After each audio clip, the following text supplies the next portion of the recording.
Sportif du jour, bonjour, j'espère que vous allez bien. Moi, ça va super. 3 semaines après avoir couru le marathon et 2 semaines après que la vidéo sur le marathon soit sortie, on se retrouve ici pour dresser un bilan de ma préparation sur le marathon. Semaine 1, parfait, on fait 4 entraînements dans la semaine, on finit la semaine avec 40 km d'entraînement dans les jambes. Pour le moment, aucune douleur, tout va bien. Logique, c'est la première semaine. Par contre, pour cette semaine 1, ce sera la première et la dernière semaine où je ferai 4 entraînements dans ma préparation. À chaque fois, j'en ai toujours fait que 3 par semaine. Le plan que j'ai décidé de suivre, c'est le plan de Running Addict fait avec Campus Coach, qu'on peut retrouver sur son site. C'était le plan gratuit, je vous mets le lien en description. On arrive directement à la semaine 2 et c'est là que les ennuis commencent.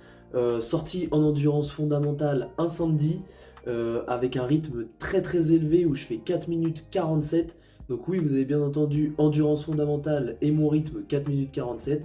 Donc là, bien sûr, vous vous dites, avec toutes les vidéos d'avant, c'est beaucoup trop élevé. À chaque fois, mon endurance fondamentale, je me situe plus aux alentours des 5 minutes 30. Et moi, dès la semaine 2, qu'est-ce que je fais? Parce que je me sens bien, je vais en 4 minutes 47 sur une sortie en endurance fondamentale. Là, on est uniquement à la semaine 2, et débutant que je suis, j'oublie de me dire qu'une prépa, c'est long, c'est 12 semaines. Donc là, ça veut dire qu'il reste encore 10 semaines, et moi, comme je me sens bien, j'accélère, et du coup, je laisse pas le temps suffisant à mon corps de s'adapter à la course à pied, alors que ça faisait vraiment qu'une semaine que j'avais repris sérieusement. Là, on le voit tous arriver, on le voit venir, arrive la sortie longue le lendemain, je m'arrête en plein dans ma sortie longue d'1h30, où je vais faire justement que une demi-heure de footing, avec une douleur au genou gauche, mais tellement intense que j'arrive même plus à courir. Impossible de plier ma jambe gauche à cause de la douleur, donc je suis obligé de rentrer à pied chez moi. Arrivé chez moi, je me renseigne à propos de cette douleur et je pense que j'avais ce que tous les coureurs peut-être ont déjà eu, ou la plupart, le syndrome de l'essuie-glace. Je termine cette deuxième semaine avec 27 km au compteur et une tendinite au genou. Génial. Je mets en place du renforcement musculaire dans ma préparation pour soulager ma douleur au genou. Obligé dans mes sorties de réduire le rythme et l'allure à laquelle je vais. Donc là, on va sur un rythme beaucoup plus bas que d'habitude. On est à peu près en 4,50. C'est effectivement une petite douleur au genou là. Donc on fait attention à courir doucement. Y compris dans le fractionné, même si on doit travailler aux allures. Là, j'étais obligé d'aller plus lentement et j'essayais d'éviter de fléchir le genou quand je courais. Ma première sortie lors de la semaine 3 arrive 3 jours après du coup cette douleur lors de la semaine 2. Donc je dis pas que c'est forcément très intelligent de reprendre uniquement 3 jours après, mais j'ai voulu essayer et tester parce que la douleur quand même s'était un peu dissipée. Et forcément là vous voyez le résultat, ça l'a quand même fait, mais la douleur était toujours présente sur cette semaine 3. Et j'avais surtout pas envie de rater de séance parce que là j'avais vraiment uniquement 12 semaines avant le marathon, donc je pouvais pas me permettre de rater une semaine. Et donc on termine cette semaine 3 quand même avec 34 km au compteur. On passe à la semaine 4. Arrive la première semaine de récupération. Enfin je vais pouvoir aussi soulager mon genou tout en faisant encore du renforcement musculaire. Au début de chaque sortie la douleur était soutenable et franchement j'arrivais plutôt bien à gérer la douleur, mais au fur et à mesure de l'avancée de la sortie, ça me faisait de plus en plus mal. Mais j'arrivais à finir quand même chaque sortie. Je vous dis ça, mais dans ma sortie longue, la semaine 4, où c'était la lutte contre le cancer du sein, à la fin de la course, j'avais quand même une douleur qui était assez intense et qui a persisté même le lendemain. Et on termine la semaine 4 avec 26 km dans les jambes. Semaine 5, pour moi, c'est le tournant de la préparation. Je pense que mon corps commençait à s'habituer à la course à pied, et c'est à partir de cette semaine-là que la douleur a commencé à partir. On garde quand même toujours cette petite douleur à la fin de la sortie longue, mais uniquement cette fois-ci à la fin de la sortie longue. Et je pense aussi ce qui a pu soulager mon genou, c'est que j'ai commencé à introduire à partir de cette semaine-là la natation. On finit cette semaine 5 avec 41 km de course à pied et 5800 mètres de natation. Semaine 6 et on est déjà à la moitié du programme, et cette semaine 6 je vais la mettre avec la semaine 7. Je mets ces 2 semaines-là ensemble parce qu'on fait quasiment les mêmes volumes d'entraînement, les courses s'enchaînent, tout se déroule bien, sans accroc, et c'est royal. Là honnêtement sur ces semaines-là, on fait les courses parce qu'il faut les faire, ça finit par devenir une habitude, et on termine la semaine 6 et la semaine 7 identiques. Elles sont vraiment, c'est des semaines jumelles où on finit avec 48 km de course à pied et 2400 mètres de natation. Au niveau des sensations, je me sentais vraiment évoluer. À chaque fois, j'avais cette impression de progresser course après course, et je pense que c'est surtout sur ces 2 semaines-là où j'ai commencé à avoir le déclic.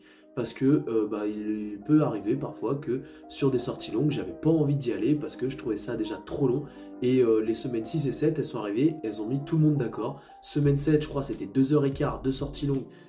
Elles sont passées assez vite. Je commençais vraiment à m'habituer et à intégrer le fait de faire des sorties de plus de 2 heures ou quasiment 2 heures pour la semaine 6. On arrive alors tout de suite à la semaine 8, deuxième semaine de récupération qui fait vraiment énormément de bien, parce que sur la semaine 5, 6 et 7, on enchaîne quand même des semaines à plus de 40 km. Et vraiment sur cette semaine 8, c'est là où on prend plaisir, tout va bien, tout roule, justement on court et plus aucune douleur du début jusqu'à la fin de la sortie. On arrive sur cette semaine de repos et en vrai de vrai, elle m'a quand même fait beaucoup de bien, le repos était bien mérité et on finit cette semaine 8 avec quand même 31 km au compteur. On arrive à la semaine 9, clairement c'est pour moi le boss final, où c'était la semaine la plus chargée en termes de volume, avec cette sortie longue de 2h30. Et ce qu'il y a de bien, c'est que depuis la semaine 5, mis à part la semaine 8, où c'était la semaine de récupération, c'est qu'à chaque fois on monte d'un cran, et on va toujours chercher de nouvelles sensations, repousser un peu plus ses limites. Et pour moi, sur cette semaine 9, il y avait vraiment un côté un peu addictif, où à chaque fois on sait qu'avant même de commencer la sortie, au niveau des statistiques, comme on en fait toujours un petit peu plus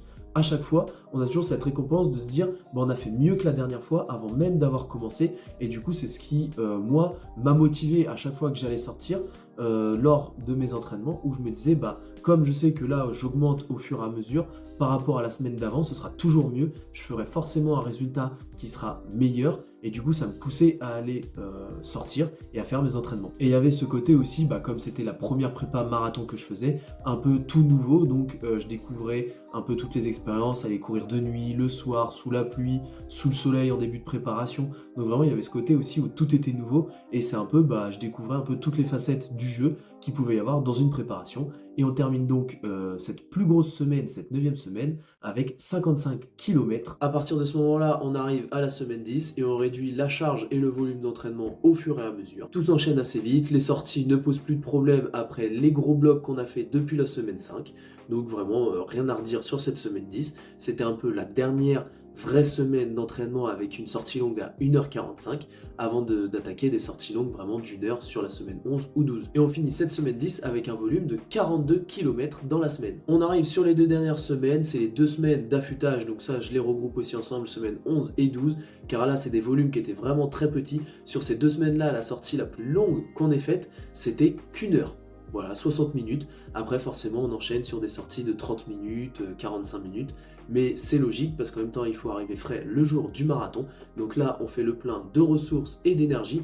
Mais c'est surtout des semaines où on attend avec impatience le jour de la course parce qu'on a donné vraiment le meilleur de nous-mêmes sur les 10 semaines avant. Donc là, on attend avec impatience le jour de la course. Semaine 11, on termine avec un volume quand même de 31 km sur la semaine.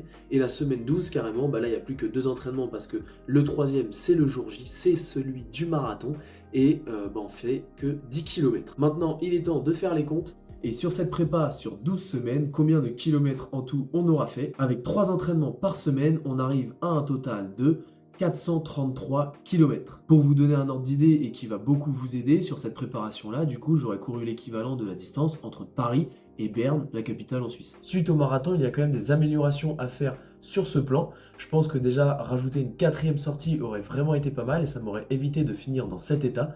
L'état que vous voyez actuellement où je suis obligé de me tenir le quadriceps parce que je finis avec des crampes, des douleurs musculaires. Donc une 4e sortie, une séance de côte, où ça prend moins d'1 heure. Et pour cet entraînement de côte, peut-être attaquer déjà avec 20 ou 25 minutes d'endurance fondamentale avant de faire justement ces côtes.